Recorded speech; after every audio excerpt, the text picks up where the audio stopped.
antes que existissem impérios, antes que reis governassem na terra, antes mesmo de Adão e Eva caminharem pelo jardim do Éden. A Bíblia já revelava a existência de um mundo invisível, um reino que os olhos humanos não podiam enxergar, mas que sempre esteve presente. Ali não havia homens, nem cidades, nem exércitos como os que conhecemos. Havia seres espirituais, criados por Deus para cumprir diferentes missões.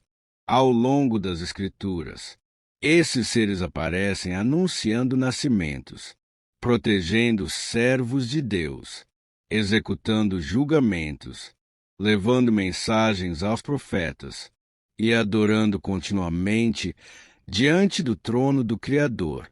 A Bíblia não explica quando eles foram criados, apenas deixa claro que já existiam antes da criação da humanidade.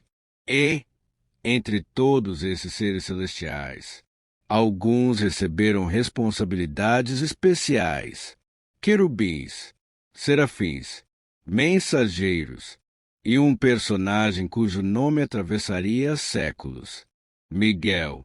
Curiosamente, seu nome aparece poucas vezes em toda a Bíblia, muito menos do que muitos imaginam. Mas existe algo que chama a atenção. Sempre que Miguel entra em cena, algo extraordinário está acontecendo. Não aparece em momentos comuns. Não surge para realizar milagres diante das multidões, nem para receber homenagens. Sua presença está ligada a conflitos, proteção e grandes acontecimentos no plano de Deus. Seu nome também carrega um significado poderoso. Miguel, em hebraico, quem é como Deus? Não era uma pergunta feita por alguém que buscava uma resposta. Era uma declaração, uma lembrança de que ninguém pode ocupar o lugar do Criador. A primeira vez que Miguel é mencionado nas Escrituras é no livro do profeta Daniel. Séculos depois, a carta de Judas o chamaria de arcanjo. E, no livro de Apocalipse, seu nome voltaria a aparecer liderando os anjos em uma das cenas mais marcantes da Bíblia. Mas existe um detalhe curioso. A Bíblia nunca descreve sua aparência. Não fala da cor de suas vestes. Não menciona uma espada de fogo, nem enormes asas abertas sobre o céu. A imagem que muitas pessoas conhecem hoje, com Miguel vestindo uma armadura e derrotando um dragão, foi construída ao longo dos séculos pela tradição cristã e pela arte religiosa. As Escrituras preferem destacar outra coisa, não sua aparência, mas sua missão. Sempre que Miguel aparece, ele está cumprindo uma ordem de Deus, jamais buscando reconhecimento para si. Talvez seja justamente por isso que ele desperte tanta admiração. Quanto menos fala sobre si, mais suas ações chamam atenção. Mas para entender por que Miguel se tornou um dos personagens mais conhecidos da Bíblia, precisamos voltar ainda mais no tempo, muito antes de Daniel, muito antes de Moisés, muito antes da própria humanidade. Porque, segundo a tradição cristã, foi nesse período que aconteceu uma das maiores rebeliões já imaginadas. Uma rebelião que mudaria para sempre a história do mundo espiritual e colocaria Miguel diante de sua primeira grande missão. Muito antes de a humanidade conhecer o pecado, a Bíblia já mostrava que nem todos os seres criados permaneceriam fiéis a Deus. Mas como isso aconteceu? As Escrituras não contam essa história em um único capítulo. Ela é formada por diferentes passagens, e algumas delas são interpretadas de maneiras distintas. Por isso, ao longo dos séculos, estudiosos e líderes cristãos reuniram esses textos para compreender a origem da rebelião espiritual. Segundo a tradição cristã, tudo começou com um ser de grande posição entre os anjos, um querubim, criado por Deus, belo, poderoso e cercado de honra. Essa compreensão é frequentemente associada às passagens de Ezequiel 28 e Isaías 14. Embora esses capítulos tenham sido escritos em seu contexto original, sobre governantes humanos, muitos cristãos também enxergam neles um retrato da queda de Satanás. Segundo essa interpretação, o orgulho encontrou lugar onde nunca deveria existir. Aquele que havia sido criado para servir passou a desejar exaltação. Em vez de reconhecer a autoridade do Criador, quis ocupar um lugar que jamais lhe pertenceria. A rebelião havia começado. A Bíblia não explica quanto tempo esses acontecimentos duraram. Também não diz quantos anjos permaneceram fiéis naquele primeiro momento. Mas, no livro de Apocalipse, João descreve uma visão impressionante.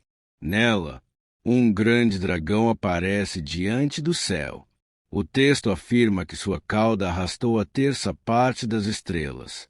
Ao longo da tradição cristã, muitos entendem essas estrelas como uma referência aos anjos que seguiram Satanás em sua rebelião. Outros estudiosos interpretam esse símbolo de maneiras diferentes. O próprio Apocalipse utiliza frequentemente imagens, linguagem simbólica. Independentemente da interpretação, a visão aponta para uma verdade importante. A rebelião não envolveu apenas um único ser. Outros também escolheram segui-lo. Pela primeira vez, o céu conhecia uma divisão. De um lado, os que permaneceram fiéis ao Criador. Do outro, os que decidiram acompanhar a rebelião. Era o início de um conflito que ultrapassava qualquer guerra humana. Mas havia uma pergunta que ainda não tinha resposta. Quem lideraria os exércitos fiéis a Deus? É somente nesse momento que a Bíblia revela um nome: Miguel. Até então, ele permanecia em silêncio, sem buscar destaque, sem anunciar sua presença. Mas, quando a batalha finalmente começou, foi ele quem apareceu à frente dos anjos fiéis. O confronto que definiria o destino da rebelião estava prestes a começar. Anos depois da morte e ressurreição de Jesus, um dos últimos livros da Bíblia começou a ser escrito. Seu autor era o apóstolo João. Naquela época, João já era um homem idoso. Era o último dos 12 apóstolos ainda vivo. Enquanto demais haviam morrido ao longo dos anos, João permanecia anunciando o Evangelho. Mas isso lhe custou a liberdade.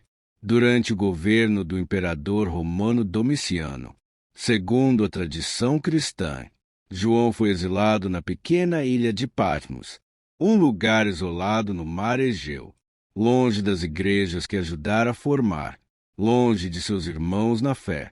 Foi ali, em um domingo, que ele chama de o Dia do Senhor, que algo extraordinário aconteceu. João recebeu uma série de visões. Visões sobre Cristo, sobre as igrejas, sobre acontecimentos futuros. E, entre elas, uma cena impressionante. Ele escreve: houve guerra no céu. É uma frase curta, mas suficiente para revelar que um conflito acontecia no mundo espiritual. Então, pela primeira vez, Miguel entra em cena. Segundo o livro de Apocalipse, Miguel e seus anjos batalhavam contra o dragão. O dragão e os seus anjos responderam ao ataque, mas não prevaleceram. João não descreve espadas, não fala de flechas, nem explica como aquela batalha aconteceu. Seu foco está no resultado. O dragão foi vencido, e já não havia lugar para ele no céu.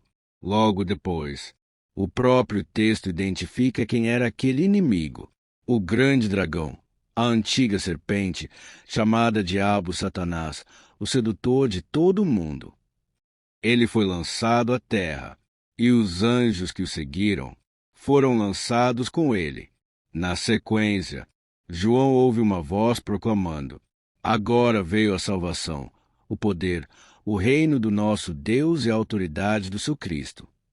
Era a confirmação da vitória. Mas existe um detalhe importante. Embora Miguel lidere os anjos fiéis, a vitória não é atribuída ao seu próprio poder. Todo o contexto do Apocalipse aponta para a soberania de Deus e para a autoridade de Cristo sobre os acontecimentos. Miguel aparece como servo, como comandante, mas nunca como centro da história. Ao longo dos séculos, essa passagem inspirou incontáveis pinturas, esculturas, poemas e hinos. Foi dela que nasceu a imagem de Miguel usando a armadura, empunhando uma espada e derrotando um dragão. Segundo a tradição cristã, essa representação simboliza a vitória do bem sobre o mal. Embora esses detalhes visuais não sejam descritos pelo texto bíblico, depois dessa visão, João continua narrando os acontecimentos do Apocalipse, mas Miguel não volta a aparecer. Sua missão havia sido cumprida.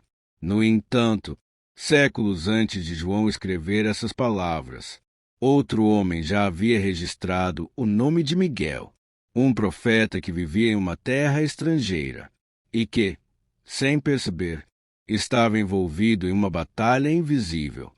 Enquanto João conheceu Miguel por meio de uma visão, séculos antes, outro homem também ouviria seu nome. Mas sua história começou muito longe do céu. Começou na Babilônia. Jerusalém havia sido destruída. O magnífico Templo de Salomão estava em ruínas. Milhares de judeus haviam sido levados como prisioneiros para uma terra estrangeira. Entre eles estava um jovem chamado Daniel, ainda adolescente. Ele foi levado para servir no palácio do rei Nabucodonosor. Ali, recebeu educação babilônica, aprendeu uma nova língua, uma nova cultura, e passou a viver cercado por pessoas que adoravam outros deuses. Mas Daniel fez uma escolha, mesmo vivendo em uma terra distante. Jamais abandonaria sua fé. Os anos passaram. O poderoso Império Babilônico caiu. A cidade considerada invencível foi conquistada. Agora, um novo reino dominava o Oriente, o Império Persa. Daniel já não era aquele jovem levado cativo. Era um homem idoso, respeitado, experiente, conselheiro de reis. Mas seu coração continuava voltado para Jerusalém. Certo dia, ao estudar os escritos do profeta Jeremias, Daniel compreendeu que o tempo do exílio estava chegando ao fim. Mesmo assim, seu povo ainda enfrentava enormes dificuldades. Então, ele tomou uma decisão. Jejuaria. Durante 21 dias, Daniel deixou de comer alimentos agradáveis, não usou perfumes e dedicou aquele período à oração. Dia após dia, nada acontecia, nenhuma resposta, nenhuma visão, nenhuma explicação. O silêncio parecia absoluto. Quantas pessoas, diante de um silêncio assim, teriam desistido? Daniel não desistiu. No 21º dia, enquanto estava às margens do rio Tigre, algo extraordinário aconteceu. Ele levantou os olhos e viu um homem vestido de linho. Seu corpo brilhava como uma pedra preciosa. Seu rosto parecia um relâmpago. Os olhos eram como tochas de fogo. Sua voz parecia o som de uma multidão. Os homens que estavam com Daniel não enxergaram a visão, mas sentiram tanto medo que fugiram. Daniel ficou sozinho, sem forças, caiu com o rosto em terra. Então, aquele mensageiro tocou nele. e pronunciou palavras que mudariam completamente a maneira como entendemos essa história. Ele disse: desde o primeiro dia em que você decidiu buscar entendimento diante do seu Deus, sua oração foi ouvida. Daniel esperara 21 dias, mas Deus havia respondido no primeiro. Então, por que a resposta demorou tanto? A explicação que viria em seguida revelaria um dos relatos mais misteriosos de toda a Bíblia. Daniel ainda tentava recuperar as forças. A visão que acabará de presenciar era tão intensa que seu corpo mal conseguia permanecer em pé. Então, o mensageiro começou a explicar por que sua resposta havia demorado, e suas palavras revelaram um cenário que ninguém esperava. Ele disse: não tenha medo, Daniel. Desde o primeiro dia em que você decidiu buscar entendimento e se humilhar diante do seu Deus, suas palavras foram ouvidas, e eu vim por causa delas. A resposta nunca esteve atrasada. Desde o primeiro dia, Deus já havia respondido à oração daquele velho profeta. Mas havia outro motivo para o silêncio. O mensageiro continuou: o príncipe do reino da Pérsia me resistiu durante 21 dias. Daniel não fez perguntas. O texto também não explica quem era esse príncipe. Apenas registra suas palavras. Ao longo da história, muitos estudiosos entenderam que Daniel estava descrevendo um conflito no mundo espiritual. Segundo essa interpretação, o príncipe da Pérsia não seria o rei persa, mas um poder espiritual ligado àquele império. Outros estudiosos entendem a passagem de maneiras diferentes. A Bíblia não oferece uma explicação detalhada, mas o relato continua. Depois de 21 dias de resistência, algo aconteceu. O mensageiro declara: então Miguel, um dos primeiros príncipes, veio ajudar-me. É uma frase curta, mas extremamente importante. Pela primeira vez nas Escrituras, Miguel aparece atuando diretamente na história humana, não diante de multidões, não realizando sinais, mas em um conflito invisível aos olhos dos homens. Graças à ajuda de Miguel, o mensageiro conseguiu prosseguir sua viagem e entregar a resposta que Daniel esperava havia 3 semanas. Mas a revelação ainda não havia terminado. Antes de partir, o mensageiro faz outra afirmação surpreendente. Ele diz que precisará voltar para enfrentar novamente o príncipe da Pérsia. E acrescenta: depois virá o príncipe da Grécia. Naquele momento, o Império Grego ainda nem dominava aquela região. A Pérsia continuava sendo a maior potência do mundo. Anos mais tarde, Alexandre, o Grande, conquistaria o Império Persa e mudaria completamente a história do Oriente. O livro de Daniel registra essa declaração séculos antes desses acontecimentos. Independentemente da forma como cada pessoa interpreta essa passagem, uma verdade permanece. Enquanto reis tomavam decisões, enquanto impérios surgiam e desapareciam, Daniel orava, e Deus continuava agindo, mesmo quando ele não conseguia enxergar. Essa talvez seja uma das maiores lições desse relato. Nem sempre o silêncio significa a ausência.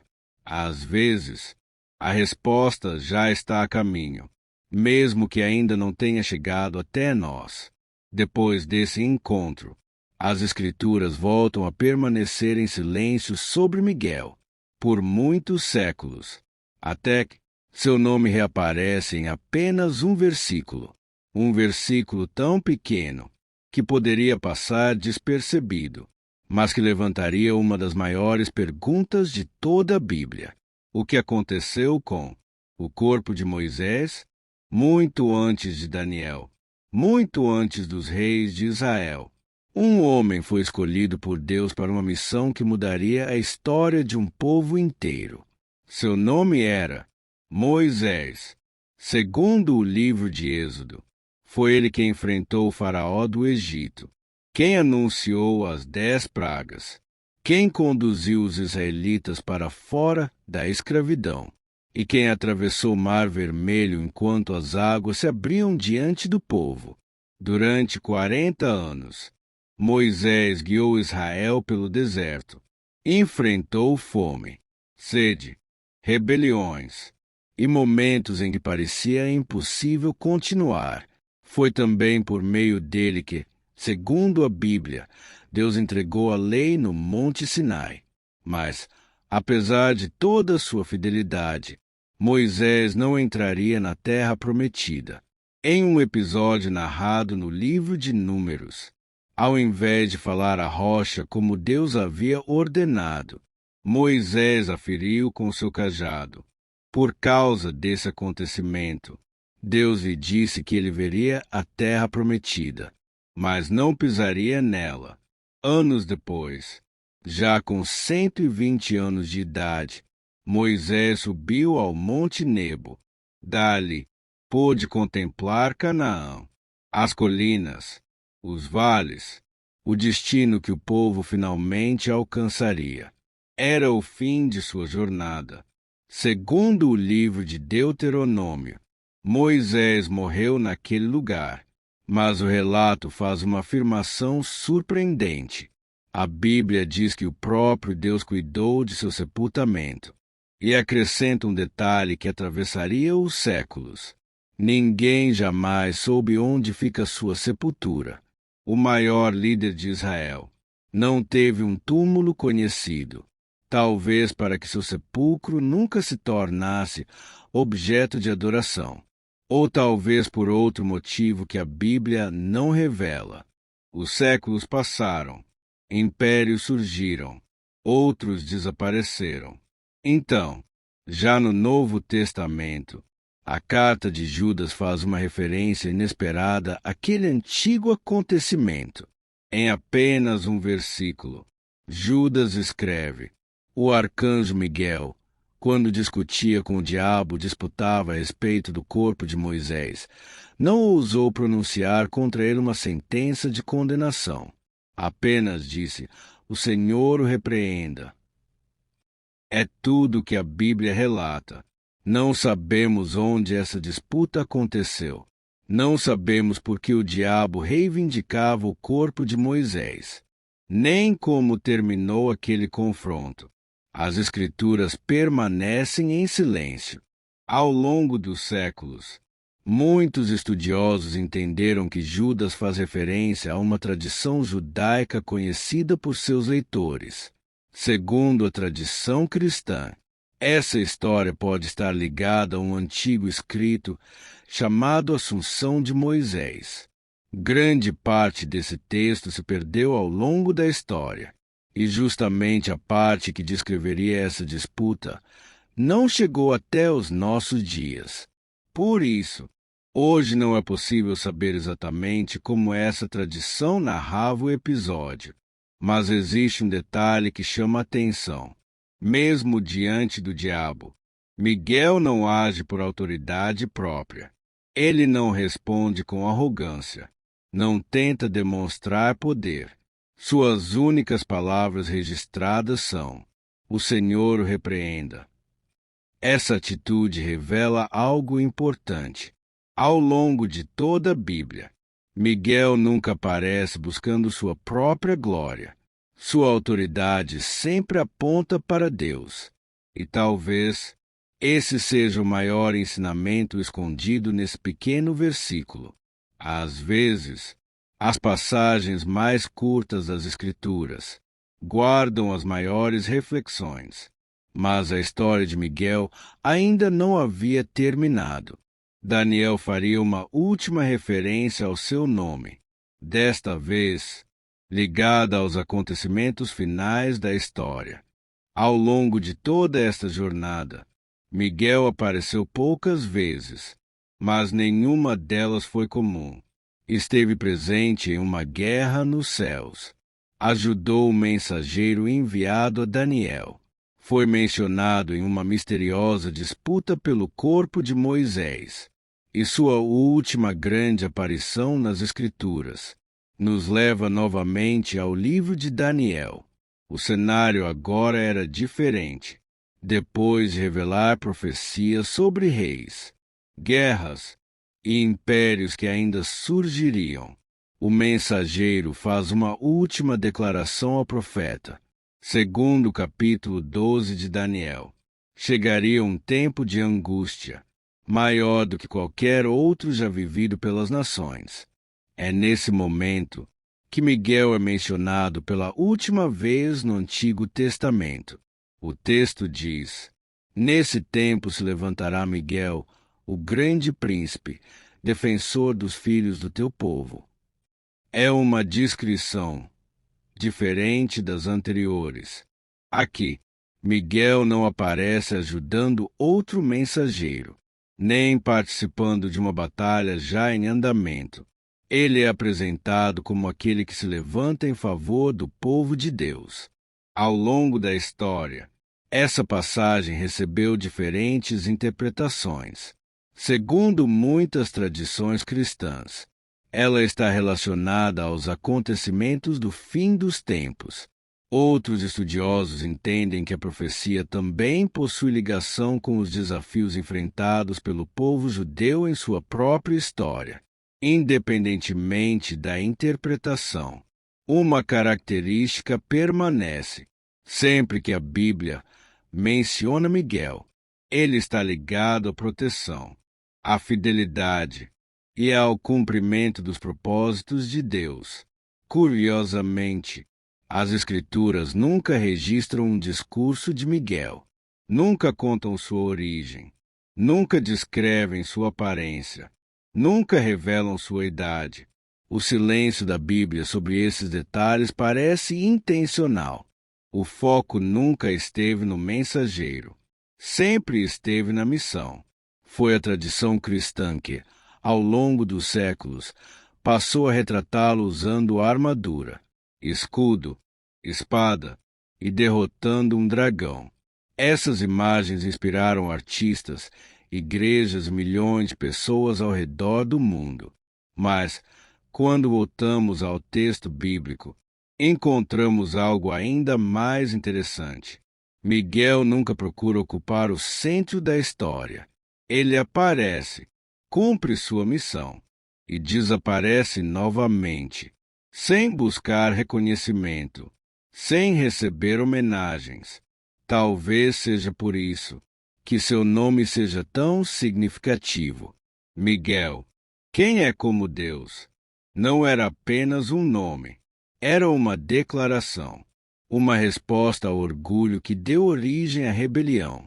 Enquanto alguns desejaram ocupar o lugar do Criador, Miguel permaneceu lembrando que ninguém é como Deus. Talvez essa seja a razão pela qual seu nome atravessou os séculos, não pelas batalhas que venceu, nem pelas tradições que surgiram ao seu redor, mas porque sua história sempre aponta para aquele a quem servia. Ao longo desta série, viajamos por diferentes épocas da Bíblia. Passamos pelo mundo invisível descrito nas Escrituras. Acompanhamos Daniel no exílio. Subimos ao Monte Nebo com Moisés. Visitamos a ilha de Patmos ao lado do apóstolo João. E, em cada um desses momentos, o nome de Miguel apareceu ligado a um propósito maior. Também vimos que, ao longo dos séculos, muitas tradições foram surgindo, algumas preservadas pelo judaísmo, outras desenvolvidas pelo cristianismo. Sempre procuramos mostrar quando uma informação vinha diretamente da Bíblia e quando fazia parte dessas tradições, porque conhecer a origem de cada relato também faz parte de compreender a história. No fim, talvez a maior lição deixada por Miguel seja justamente esta: a verdadeira grandeza não está em ser lembrado, mas em cumprir com fidelidade a missão que nos foi confiada. E é por isso que, mesmo aparecendo poucas vezes nas Escrituras, Seu nome continua sendo lembrado milhares de anos depois.